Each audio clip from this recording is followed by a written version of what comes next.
Ջուրը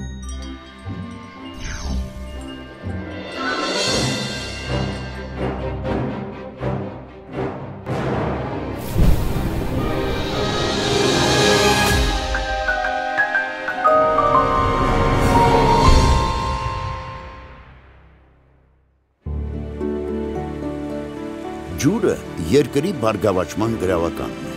կյանքի խորհրդանիշ։ Հայոց աշխարհը միշտ հարուստ է եղել քաղցրահամ ջրով,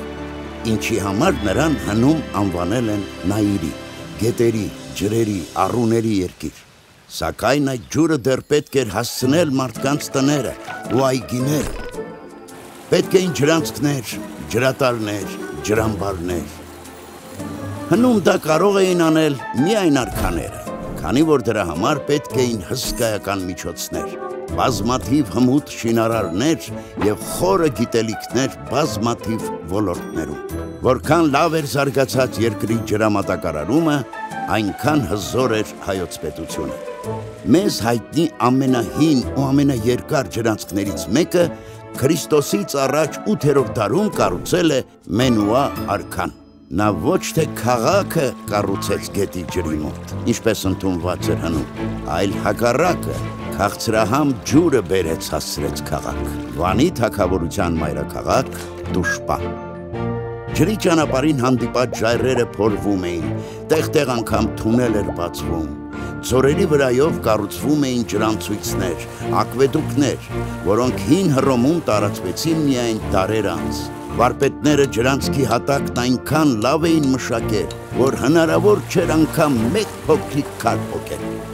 Ջրանցքն ուներ մոտ 80 կիլոմետր երկարություն և Դուշպայից բացի ջրով էր ապահովում նաև 42 գյուղ, ինչպես նաև այլ օգուտ էր տալիս, նրա երկայնքով 40 ալրախաց էր աշխատում։ 3000 տարվա ընթացքում Մենուայի ջրանցքը վերանորոգվել է միայն մեկ անգամ, 1950 թվականին։ Այն գործում է և այսօր։ Բոլոր կառուցված ջրանցքները մշտապես հսկում և պաշտպանում էին թշնամիներից հատուկ զորքերի օգնությամբ։ Ջուր գողանալու կամ ջրանցքները վնասելու համար խստագույն պատիժ էր սահմանված, իսկ ջրի բաշխումը գյուղացիներին կազմակերպում էին թագավորի կողմից նշանակված մարդիկ, որոնք հատուկ կնիկներով դրոշմում էին բացված առուների խոնավ հողը։ Խմելու ջուրը ամրոցներին ու քաղաքներին այն ժամանակ հասցնում էին խողովակաշարերով, որոնք հավաքվում էին թրծված կավից կամ քարից պատրաստված խողովակներով։